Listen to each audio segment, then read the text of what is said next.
All right, what is up, everybody?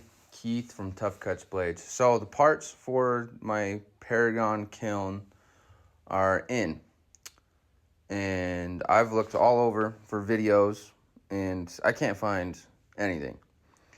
So I will show you what I did. So if anyone has this kiln and has to swap out a thermocouple, this will help. First things first.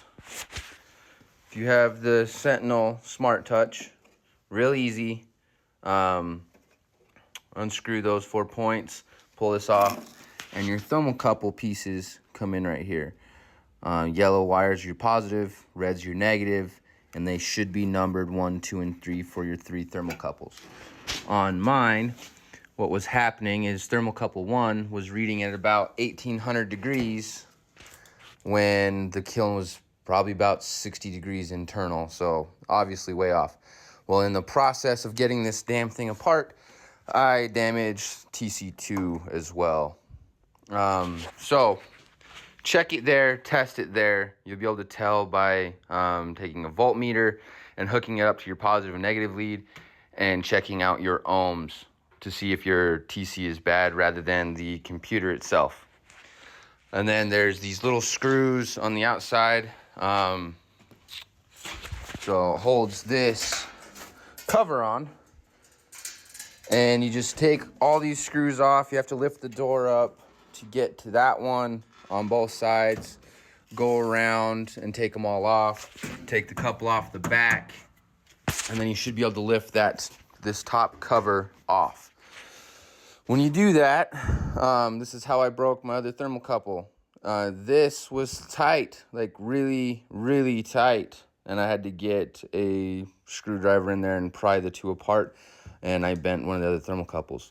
So rather than fishing the new thermocouples and with all the wiring back through everything, I hooked the new thermocouples up. I'm just going to swap all 3 of them out because these are fairly old.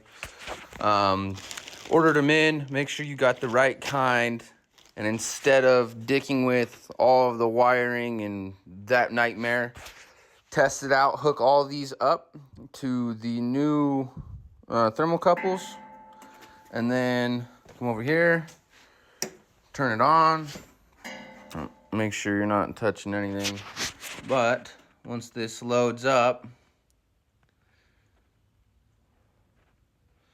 41 degrees. Touch there. So there's TC1 at 39, TC2 39, TC3 at 39 or 40. Everything looks great. Awesome. So that way I know my wiring is good and I can just pull the old thermocouples out and put the new ones in, screw everything down tight, and I should be good to go. Then put my lid back on, obviously. But definitely reach out to Paragon. They have an information department. Ask them for help. I did. No idea what I'm doing when I started doing this project, and it's not that bad. You're going to have to kind of figure it out on your own. I'm not saying they're unhelpful, but do your own research, for sure. So, after getting the old ones out and the new ones in, realized Paragon told me the wrong thermocouple. I needed the 3-inch Type K instead of the 4-inch Type K. But it should work. I'm just going to have to be real careful not to bump and bend those damn things hanging down. So, thanks, Paragon. And then these tabs stick up too tall. The other ones look like they were snipped off. So, shouldn't be a big deal. Just going to go ahead and snip all those off. And then put my lid back on. And we should be good to go. All of our screws back in. Lids on. Fired up. Ready to go. 10 blades in. Let's get some stuff done.